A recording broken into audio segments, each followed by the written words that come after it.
you all for joining us today. You know, there has been a lot said about big tech censorship of what transpired around the origins of the COVID-19 virus and where this came from, how it moved to a pandemic. And then there's also questions about what the American people were told and the timeliness or lack thereof of what they were being told. We know that Facebook recently reversed their decision on taking down any kind of information that said it came from the lab in Wuhan, that Beijing should be held to account. YouTube had previously announced that it would censor any content that contradicted the Beijing-run and China-funded World Health Organization. YouTube even took down a video from some medical doctors who were questioning the value of these lockdowns and were questioning what it does to the population and especially what it does to our children. Twitter, they locked down the account of a virologist, a Chinese virologist, who was saying this is what they're doing, gain-of-function research, this is what they're doing in the Wuhan Institute of Virology, holding the Chinese Communist Party to account. I will tell you this, big tech has really stepped over, they have stepped over the line on this one. We all have suggestions of how we as the Senate should move forward and things that we should do to make certain this never happens to the American people. Senator Braun? Thank you. I'll tell you where we need to start. You had a unique thing happen, I think of just last week, where by unanimous consent, that hardly ever happens on a critical issue unless you're maybe renaming a post office or something. We got it through the Senate to ask our own intelligence agencies to release the information that we house. And for as much havoc as this has created, not only for our own country, across the world, why we wouldn't start there with President Biden, spoke to Secretary Blinken, asked him. He said, had no good reason why you would not release that information. We need to start there to get to the bottom of it. And when you talk about big tech being mum on the subject, basically, when you've got every U.S. senator that wants to at least start there, we need to have accountability. And I think it's for them to step up and lead the charge. They are the place that people look to, listen to, where are they at? And we need to start there. Let's hold our own intelligence agencies accountable, release that information, declassify it. Senator Marshall? Okay. Well, Senator Blackburn, thank you so much for giving us a chance to sit here and talk about the Wuhan lab leak and the cover-up thereof, you know, what we affectionately refer to it as Batgate.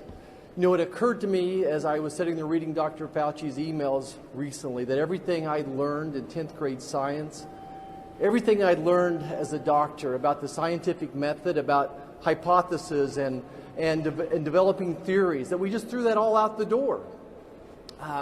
You know, I was shocked as I went back and reviewed some of the letters that were written, but really what rose my suspicion was somewhere back in January of 2020. And the Chinese were saying that there was no person-to-person transmission. The WTO agreed, and the CDC didn't stand up to them. And that led for me to have a phone call with the CDC. And all the national journalists were reporting that the United States scientists were investigating this new novel virus. And when I talked to the CDC, they said, well, we've got scientists in Beijing, but they're thousands of miles from Wuhan, so we really don't have anything to tell you. And then the next thing I see is this a letter signed by a group of scientists who have ignored even the possibility that this virus could have risen from the laboratory. They totally ignored it. They threw out the scientific hypothesis that this was even feasible. And didn't come to find out most of those scientists, if not all of them, were receiving some type of funding then and in the future from the NIH and our CDC sat there and nodded their head in agreement. And then national journalists, big tech companies, they worked together to suppress this story. They worked together to censor those of us who thought that this virus may have originated there. And not only did they suppress, they actually shamed people who thought that this might have came from a laboratory. And then finally, we see in Dr. Fauci's emails a collusion, working with Dr. Fauci, big tech working together to suppress this story.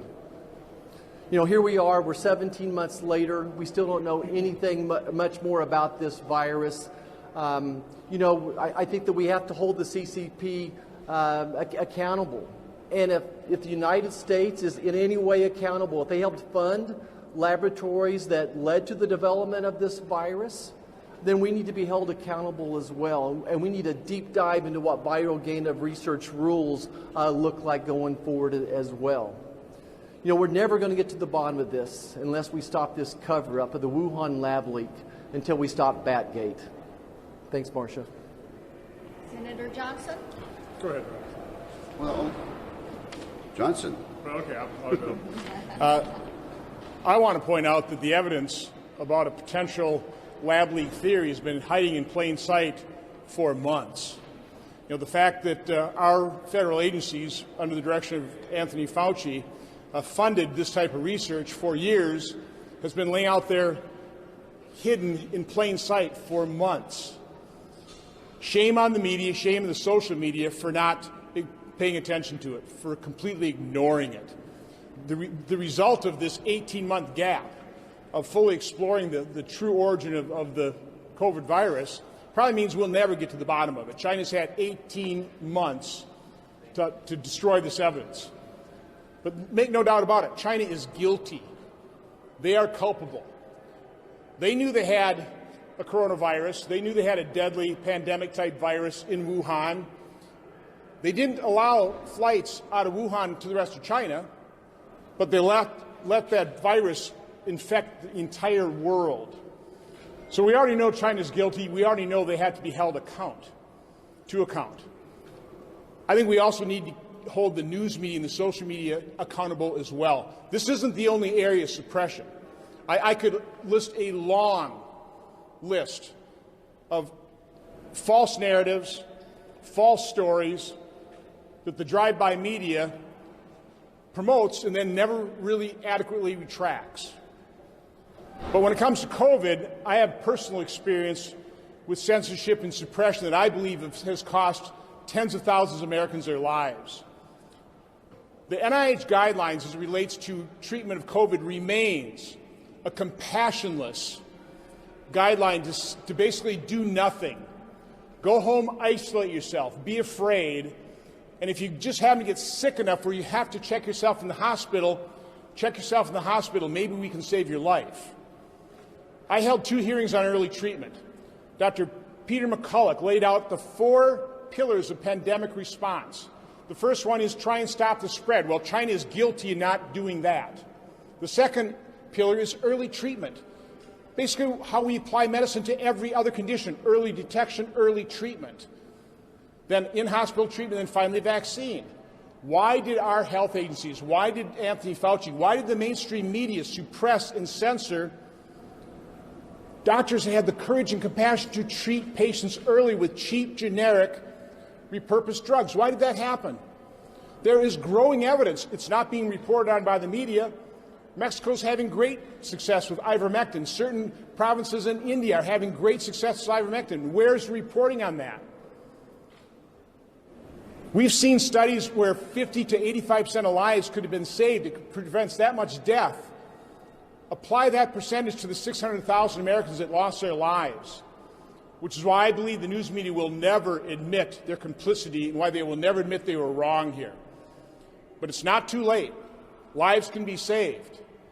We're still going to need early treatment. No matter how effective a vaccine is, no matter how effective immunity from having been infected is, other people will get infected. Other people are going to need early treatment. So I am imploring the media, pay attention to people like Dr.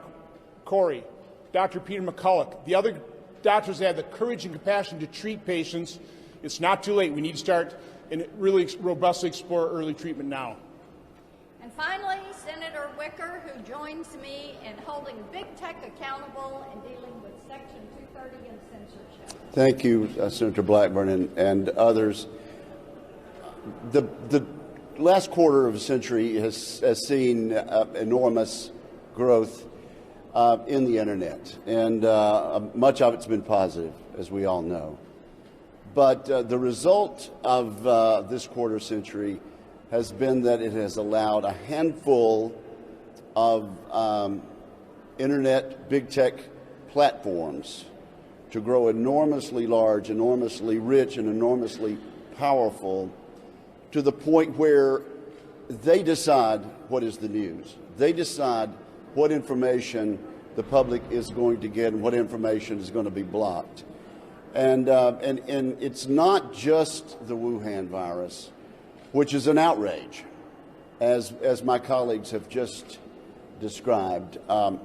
We could cite chapter and verse time and time again about these big platforms deciding what we will hear and what we can't hear. So let me just help out by saying Senator Johnson is right, and I will cite a few examples. Google threatened to cut off several conservative websites, including The Federalist. How do they have the power to do that? How can they justify doing that? Companies restrict or terminate conservative users' accounts and content on social media.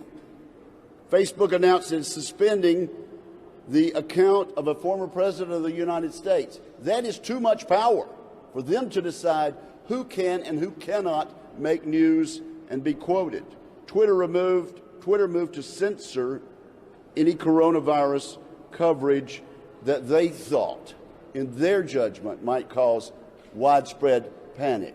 How does a multi-rich, powerful internet platform get to make that decision? And I could go on and on and on. That's why I've joined with senators like Senator Blackburn in trying to correct the Section 230 gaps, but also why I'm introducing legislation to make it clear that these large internet tech platforms cannot discriminate based on their own opinions and based on what they think the public should and should not be allowed to hear.